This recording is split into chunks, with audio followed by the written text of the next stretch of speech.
विद्यार्थियों, आज के हमारे इस वीडियो में हम कार्ल मार्क्स के पूंजीवाद के ऊपर जो विचार हैं उन विचारों को डिस्कस करेंगे। पिछले वीडियो में हमने कार्ल मार्क्स के द्वंद्वात्मक भौतिकवाद, इतिहास की आर्थिक व्याख्या, अतिरिक्त मूल्य का सिद्धांत, वर्ग संघर्ष का सिद्धांत, कार्ल मार्क्स के राज्य संबंधी विचार, इन बिंदुओं पर हमने डिस्कस किया था। आज के इस वीडियो में हम कार्ल मार्क्स ने पूंजीवाद को किस परिप्रेक्ष्य में प्रस्तुत किया है उसको हम समझने का प्रयास करेंगे। देखिए, कार्ल मार्क्स ने इतिहास की जो भौतिकवादी व्याख्या की है उसके अंतर्गत कार्ल मार्क्स ने पूंजीवादी व्यवस्था को सामंतवादी व्यवस्था की तुलना में श्रेष्ठ माना है, लेकिन इसके साथ ही उन्होंने पूंजीवाद का जो अमानवीय पक्ष है उसको भी प्रकट करने का प्रयास किया है।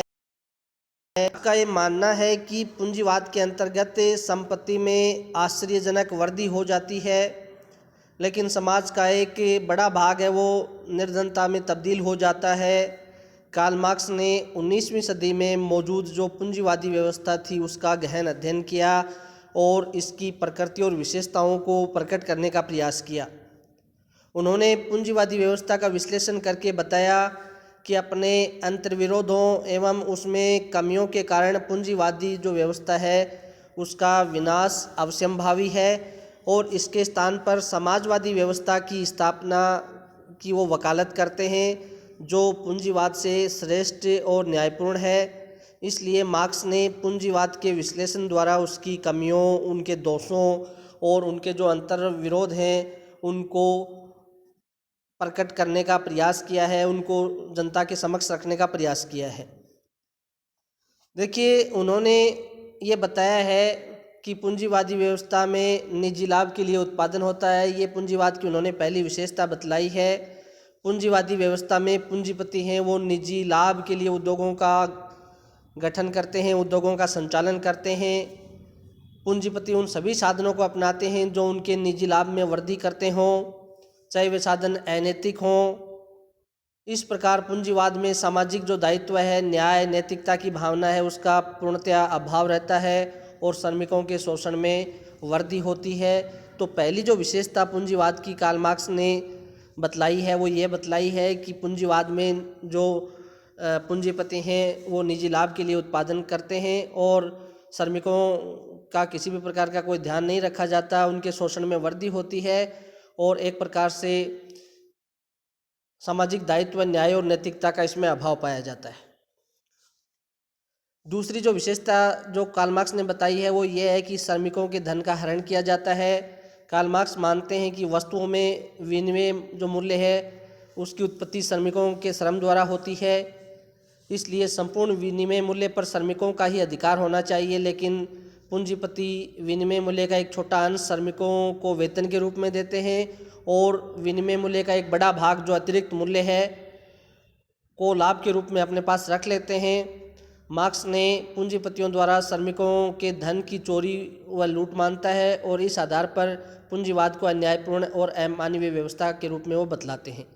तो दूसरी जो सबसे महत्वपूर्ण बात यह है कि जो हमने कार्ल मार्क्स के अतिरिक्त मूल्य का जो सिद्धांत था उसके संबंध में डिस्कस किया था, उस समय डिस्कस किया था कि ये जो अतिरिक्त मूल्य होता है, अतिरिक्त मूल्य कार्ल मार्क्स क्या बतलाते हैं कि अतिरिक्त मूल्य उन दो मूल्यों का अंतर होता है जिसको श्रमिक पैदा करता है और वास्तव में वो पाता है। दूसरे शब्दों में ये कह सकते हैं कि जो श्रमिकों के जो खून पसीने की जो कमाई होती है उसको एक प्रकार से टोल टैक्स के रूप में पूंजीपति हैं वो वसूल करते हैं। तो इस प्रकार जो विनिमय मूल्य है उसका एक बड़ा भाग श्रमिकों को मिलना चाहिए, वो पूंजीपति अपने पास में रख लेते हैं।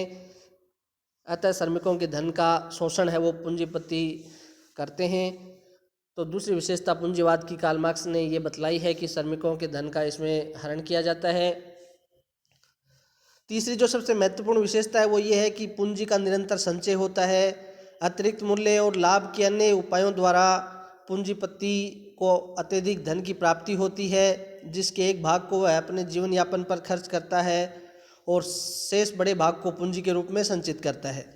इस प्रकार वह इस संचित पूंजी से अपने उद्योगों का विस्तार करता है और इस प्रक्रिया द्वारा उसे पुनः नई पूंजी की प्राप्ति होती है और इस प्रकार पूंजीपतियों के पास पूंजी का निरंतर संचय है वो होता रहता है। तो तीसरी विशेषता ये है कि पूंजीवाद में पूंजीपतियों के पास पूंजी का निरंतर संचय है वो होता रहता है। चौथी विशेषता यह है कि पूंजी का केंद्रीयकरण। पूंजीवाद में खुली प्रतियोगिता के कारण अनेक छोटे जो पूंजीपति हैं वो नष्ट हो जाते हैं और उनके कारखानों को बड़े जो पूंजीपति हैं वो खरीद लेते हैं, जिसके परिणाम स्वरूप समाज की जो समस्त पूंजी है वो थोड़े से पूंजीपतियों के हाथों में केंद्रित हो जाती है। इसलिए इसमें पूंजीवाद में पूंजी का केंद्रीयकरण है वो होता है। आर्थिक संकटों की पुनरावृत्ति होती है। कार्ल मार्क्स स्वयं ये बतलाते हैं कि पूंजीवाद में समय समय पर आर्थिक संकट आते रहते हैं और अति उत्पादन और मंदी के दौर के रूप में होते हैं। आर्थिक संकट के दो प्रभाव हैं। कार्ल मार्क्स ने आर्थिक संकट के दो प्रभाव बतलाए हैं। पहला तो ये है कि उद्योगों को घाटा होने लगता है, इसलिए कई पूंजीपति दिवालिया हो जाते हैं और वे स्वयं श्रमिक वर्ग की भीड़ में शामिल हो जाते हैं। इस प्रकार पूंजीपति वर्ग की संख्या में कमी और श्रमिक वर्ग की जो संख्या है उसमें निरंतर वृद्धि होती है। दूसरी जो सबसे महत्वपूर्ण जो बात है आर्थिक संकट की वो ये है कि इन पूंजीपतियों के कारखाने बंद होने के कारण श्रमिक वर्ग है उनकी बेरोजगारी है वो बढ़ जाती है और उनके कष्टों में निरंतर वृद्धि होती रहती है। तो ये कार्ल मार्क्स ने पूंजीवाद में बतलाया है कि दो प्रकार के जो संकट हैं वो हमें देखने को मिलते हैं। विशिष्ट क्षेत्रों का औद्योगिकीकरण होता है। कार्ल मार्क्स ने बताया है कि पूंजीवाद में देश के कुछ विशेष क्षेत्रों में उद्योगों का केंद्रीयकरण हो जाता है। इस प्रकार जिन क्षेत्रों का औद्योगिकरण होता है उनमें बड़ी संख्या में श्रमिक एकत्रित हो जाते हैं। देश के ऐसे औद्योगिक क्षेत्रों में एक ओर तो श्रमिकों की संख्या में लगातार वृद्धि होती है, दूसरी ओर वे बेरोजगारी, गरीबी, शोषण और कष्टों से पीड़ित होते हैं। इस स्थिति में श्रमिकों के बीच तेजी से वर्गीय एकता पैदा होती है और उनके स्थानीय मजदूर संगठनों का जन्म होता है। धीरे धीरे श्रमिकों के स्थानीय संगठनों से उनके राष्ट्रीय संगठनों का निर्माण होता है। इसके परिणाम स्वरूप श्रमिक वर्ग और पूंजीपति वर्ग के बीच राष्ट्रीय स्तर पर वर्ग संघर्ष की स्थिति है वो पैदा हो जाती है। तो एक प्रकार से औद्योगिकीकरण होता है वो विशिष्ट क्षेत्रों में होता है, उद्योगों का केंद्रीयकरण विशेष क्षेत्रों में होता है और बड़ी संख्या में वहाँ श्रमिक एकत्रित हो जाते हैं और उनके वहाँ पे गुट बन जाते हैं और श्रमिक वर्ग और पूंजीपति वर्ग के बीच में राष्ट्रीय स्तर पर एक प्रकार से वर्ग संघर्ष की जो स्थिति है वो इनमें पैदा हो जाती है। श्रमिक आंदोलनों का अंतर्राष्ट्रीयकरण होता है। पूंजीवादी अवस्था में वस्तुओं का इतना अधिक उत्पादन होता है कि राष्ट्रीय स्तर पर खपत होने के बाद भी वह शेष रहता है और पूंजीपति इस अति उत्पादन को विश्व के अन्य देशों में बेचने की कोशिश करते हैं, सामान को एक्सपोर्ट करने की कोशिश करते हैं और इस दृष्टि से वे साम्राज्यों की स्थापना करते हैं। लेकिन साम्राज्यों की स्थापना के परिणाम स्वरूप पूंजीवादी देशों में युद्ध होते हैं और इन युद्धों के कारण इन पूंजीवादी राज्यों के श्रमिकों के जीवन स्तर में गिरावट आती है और इनके कष्टों में निरंतर वृद्धि होती रहती है। इस प्रकार यह उल्लेखनीय है कि जब उपरोक्त तरीके से पूंजीवाद का विकास अंतर्राष्ट्रीय स्तर तक होता है तो उसके साथ साथ श्रमिक आंदोलन का विकास भी अंतर्राष्ट्रीय स्तर पर होता जाता है। विभिन्न देशों के पीड़ित श्रमिक हैं वो एक दूसरे के संपर्क में आते हैं और उनमें पारस्परिक सहयोग की भावना है वो पैदा हो जाती है। इस प्रकार अंतर्राष्ट्रीय स्तर पर श्रमिक आंदोलन संगठित हो जाते हैं। इस स्थिति में श्रमिक वर्ग और पूंजीवादी जो वर्ग है उनके बीच में वर्ग संघर्ष की अंतर्राष्ट्रीय स्तर तक जो फैलाव है वो हो जाता है।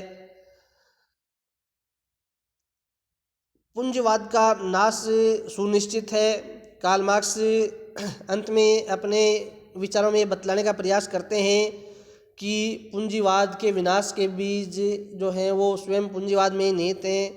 कार्ल मार्क्स का मानना है कि पूंजीवादी व्यवस्था में अनेक प्रकार के अंतर्विरोध होते हैं, उनमें दोष पाए जाते हैं जिनके कारण यह व्यवस्था है वो स्वयं अपने ढांचे को कमज़ोर करती रहती है और पूंजीवाद स्वयं अपनी कब्र खोदता है।